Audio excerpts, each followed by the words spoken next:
Good morning, everybody. Thank you for the presentation. My name is Marco Matarese, and today I would like to talk to you about my latest work, Explainable Machina. So how social implicit XAI affects complex human-robot teaming tasks. And let me start with a little bit of context. XAI, what is XAI? Is the tentative to make AI models more explainable, to better understand their functioning and the rationale behind their choices. And why we need XAI? Yeah, we need XAI because of the widespreading of AI techniques in almost every field of our society, and also to promote a more aware use of such techniques. So far, we used XAI to detect anomalies in our AI models, or to help expert users in using them during their complex decision-making tasks.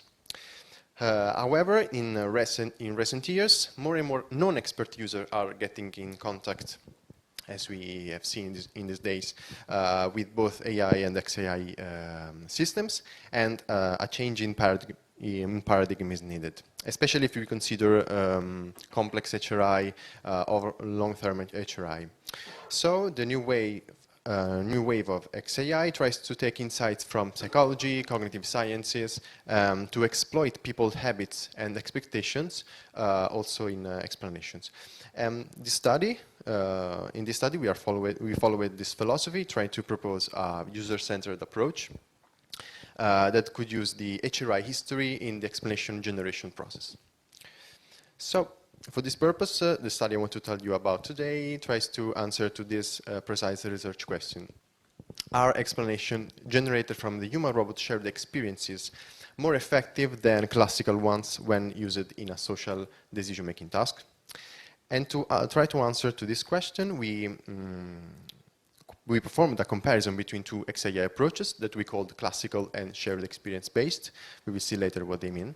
And we set the HRI as a social decision-making task in which participants and the robot have to collaborate as a team to beat the computer at the Connect 4 game. Our experiment had 3 phases. During the first one, the solo phase, participants have to play 10 consecutive games alone against the computer, so ICAP could not intervene. Then after, they have to solve 20 predefined puzzles. The puzzles were configuration of the game in which participants have to choose just one move, the best one in their opinion. And then during phase 2, ICAP intervened in the decision-making process. So first thing, participants choose a move. Then ICAP told them if it agreed or not. And if not, he told them also the column in which you will drop the fish instead. And then after, the final choice was of the participant, of course. The 20 puzzles of this phase, as well as the third phase, were not predefined, but taken from the games already played. And in particular, the application considered those configuration of the game in which participants choose a move different from ICAP's one. So the second phase, the non-explanatory phase, was this. The third phase, the explanatory phase, was identical to the second one, but with explanation. So when ICAP did not agree with participants, to justify its move, it showed a classical explanation for participants in the CF group, or a shared experience explanation for those in the SE group. The puzzle were the same as the second phase. Well, before talking about the XAI, let me just say something about the AI models. Of course, we equipped both ICAP and the computer with machine learning models to solve the game. From the computer side, we choose a Monte Carlo research algorithm because it could satisfactorily, and we could easily adjust its parameters to adjust the difficulty to play against it. And we set such parameters through pilots, and we used those that allowed for a 15% winning rate.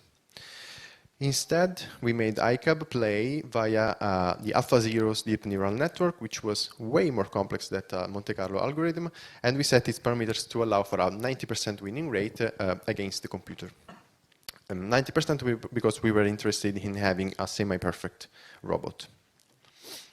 So, the explanations. For the explanation, we choose counterfactual explanations because we had a good trade-off between explainability and performance, since we could not renounce to the complexity of ICAP's AI.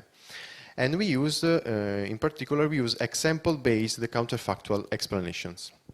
So when ICAP did not agree with participants to justify its move, it showed them another configuration of the game in another window. That's the counterfactual. This counterfactual has two main characteristics.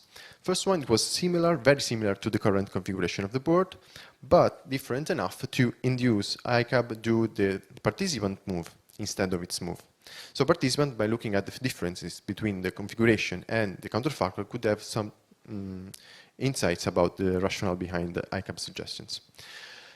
We could not use existing APIs because for the generation of this counterfactual, because we needed a post-hoc filtering on this counterfactual, because we needed them to be legal configuration of the game, of course. Basically, those APIs assume that the feature of the model are independent between each other, which is not the case in the Connect for game, because the value of a slot of the board strictly depends on the value above it. For example, that cannot be empty. And so we opted for a different approach. By letting ICAP play against the computer, we collected 11,000 configurations and we stored them into a dataset, the CF dataset. And of course, with the move that ICAP would make in each of these configurations. And the counterfactual that ICAP produced for the CF group, for the classical group, were taken from this dataset. So in this group for this group, the ICAP produced very precise explanations. Instead, the datasets that ICAP used for the shared experience-based group were dynamically built during the games through the phases of the participants. So they reflected the human-robot shared experience. That's why that name. And that these datasets, each participant have at its own dataset, and they reached an average size of 198 configurations with a standard deviation of 20. So less configuration than the classical one, way less. Now, we split the experimental measures into three macro categories: team performance, robot persuasiveness, and participant perception of the robot and self. We can start with performance. This graph shows the average percentages of victories during the three phases for each group. As we can see, there is a statistical difference between the performance obtained during the solo phase and the other two phases, regardless of the experimental group. And also the performance obtained in solo phase were statistically different from the performance of ICAP's AI. These results, we were happy about these results because they replicate those present in the human-computer interaction literature regarding human AI tasks, human AI team, sorry, in decision-making task. And so we have a human-robot team performing better than humans alone, but together they did not reach the AI performance. Now we can move to robot persuasiveness, and to measure robot persuasiveness, we collected the three types of move that we called equal, follow self, and follow ICAP. For equal moves, participants choose since the beginning the move that ICAP would have chosen. So, for example, this participant choose column 2, ICAP agree with him, end of the story. For follow self moves, instead, participants stuck with their initial choice, even if the ICAP proposed them another move. So, for example, this participant chose column 2, but ICAP would rather go for column 3, but no, she chose column 2, and she played column 2. On the other hand, for follow ICAP moves, it happens the opposite. So, in this example, participant chose column 2, ICAP suggested column 3, and she changed her mind and played column 3. Following ICAP. So, if we consider only equal moves, we had this situation. This graph shows the average percentages of equal moves during the non-explanatory and explanatory phases for the two groups of participants. And as you can see, those in the shared experience group reached a significantly higher percentage of equal moves during the explanatory phase than during the non-explanatory phase.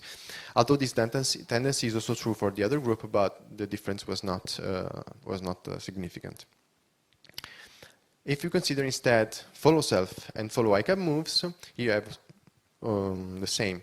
The average percentages of those types of moves for the two groups of participants, and those in the shared experience group followed ICAP significantly more than confirming their initial moves, while in the other group, those in which ICAP produced the classical, let's say, explanation, they are more or less the same. This result, we can see that showing participant explanation taken from the human-robot common ground could give to the robot a higher reliability that, of course, resulted in a higher robot persuasiveness. Then after, we performed a post-hoc subdivision of participants based on their performance in the solo phase when they played alone. We consider them as low performer if they won less than the average of the entire group. Otherwise, we consider them as high performance. And here in this graph, we have the same data as the previous slide, but split by high and low performers. As we can see, the same difference highlighted you in the previous slide here is more prominent for low performers in the shared experience group. So it's interesting because who performed the less alone tended to follow more ICAP but in the explanatory phase with shared experience-based explanations. And this result, if you can highlight some ethical issues about putting an expert robot interacting with non-expert users. Then after, we performed a similar subdivision of participants basing on their following rate.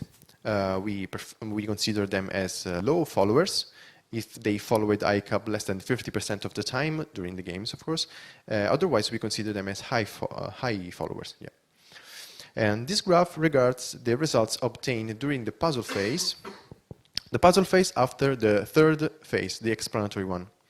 As we can see, low followers in the shared experience group reproduced their moves more during the puzzle than following ICAP suggestions during the games.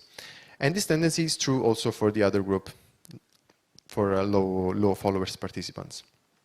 This means that following the less ICAP during the games didn't allow participants to absorb ICAP suggestion during the games, and making them unable to reproduce such a suggestion during the puzzles. Now the last measures regarded participant perception of the robot and self. Through pre- and post-questionnaires, we measured the participant perception of the robot's sense of agency, warmth, competence, and expertise in the game, as well as the inclusion of others in itself.